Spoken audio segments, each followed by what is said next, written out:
Hey everybody, this is Debbie, and today I'm going to talk to you all about wheels and tires and how do you take care of them. I'm going to talk about the location of all your emergency equipment in the car, and I'm going to talk about your tire pressure monitoring system. Everything that I'm about to show you is already in your Volvo manual, but before we go any further, warning, warning, warning. Resetting your own tire pressure monitoring system as well as trying to fix your own puncture is extremely dangerous. Always call a professional first.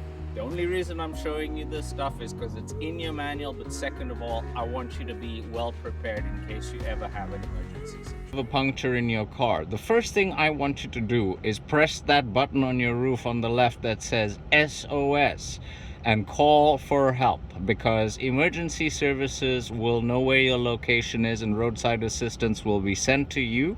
Especially if you're on the highway, it is a terrible idea to get out of your car. Just stay in your car, stay protected, keep your flashes on, and make sure professionals come to help you. Your Volvo Recharge already comes with some emergency equipment inside it. Inside the frunk, which is for C40 and XC40 drivers, you will notice that there is a pump here. This is your tire sealant, and over here is your tire hook. In many Volvos out there, you'll find one of these. It's a tow hook.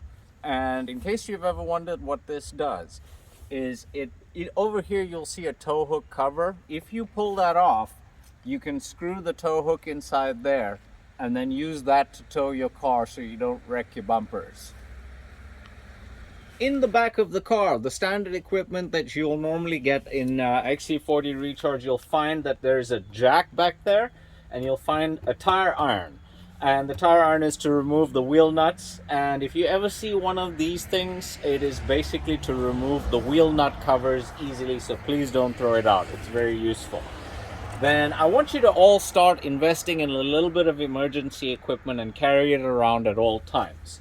Firstly, the most important thing you can buy is a tire pressure gauge. You'll use this on a regular basis. Ideally, you should be checking your tire pressures once every 30 days according to your Volvo manual.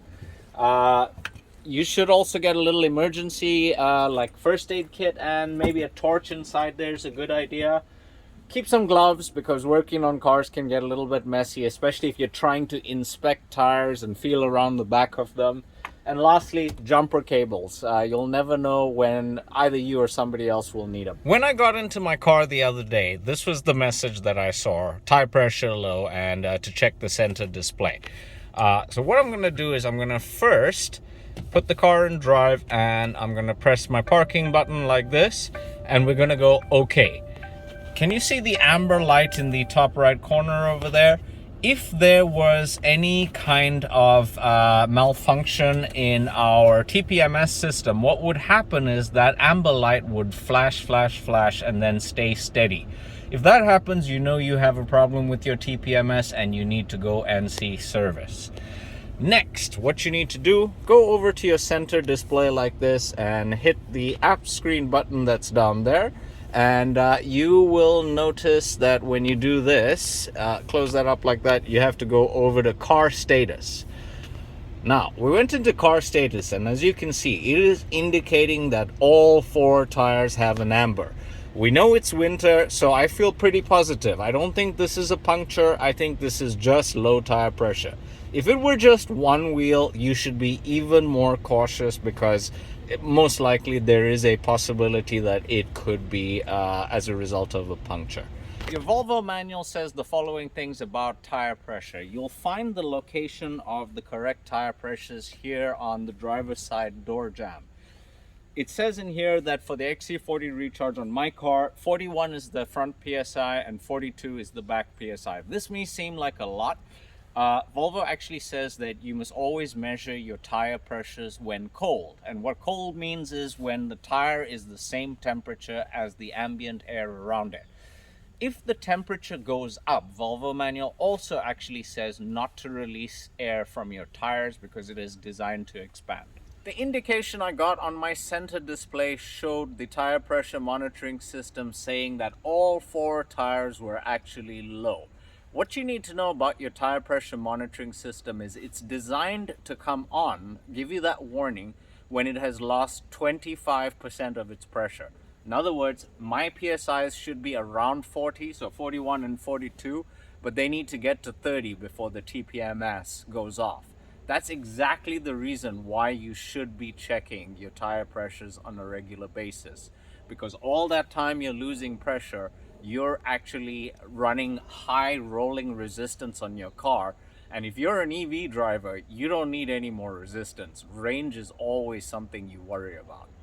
I visually checked that with the tire pressure gauge, and guess what? They were all 30 psi, exactly 25% below what they should be.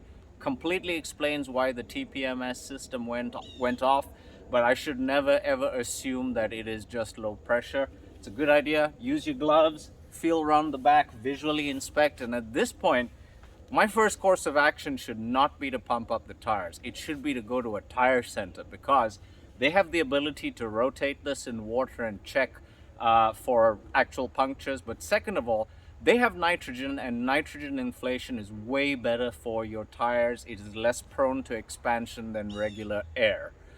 So I definitely recommend that should be your first course of action. But for today, I'm here to help you out and show you what to do in emergencies. So we're going to use our pump. And I would never ordinarily do this. Sorry about this, Greta. I promise we'll take you for a spa day, rotate your tires, and give you some nitrogen soon, okay? Okay. Your tire pump can be used to either just fill up the pressure in your car, or if you do have a puncture, you would fit the sealant in there, connect the air hose into the top of that and the other end into here, and you'd use your car's power supply to fill up the tires, and you have a nice PSI gauge there. Instructions are nicely labeled on the outside here, but here's the most important thing. If you ever use the sealant, do not go above 50 miles an hour, and please don't go out for dinner. Just go to your nearest tire center and get this replaced. That tire is useless from now on.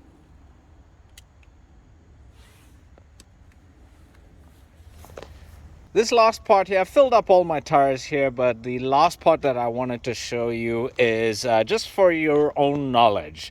And so the first thing I wanted to show you is this. Tires have wear. As you can see here, my tire is actually wearing right there.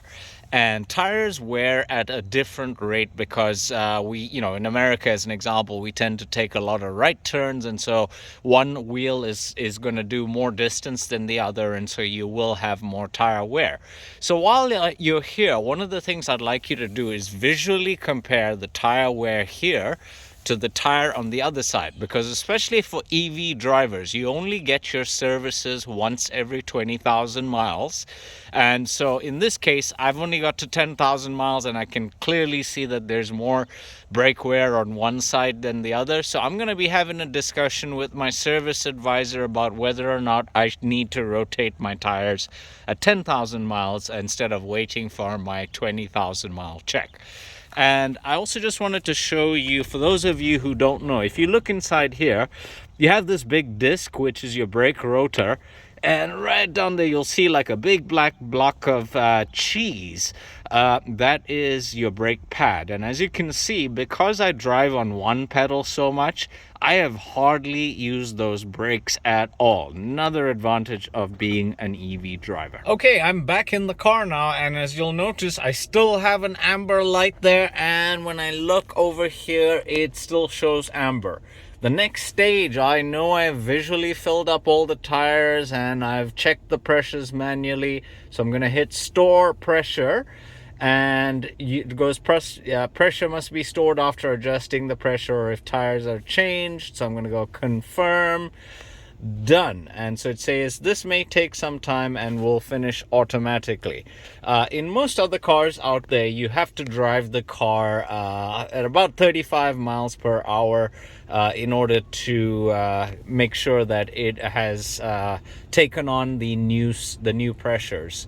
Went for a little drive around the block, and I've got my 4 greens and my new tire pressure is stored. I hope you found that all helpful.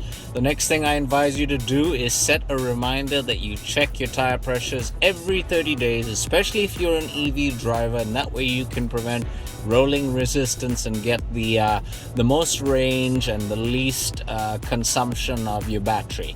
Hope you enjoyed this video. Hit the like button, hit the subscribe button, hit the share button. Happy holidays, happy Hanukkah, Merry Christmas. Have a good one, everybody.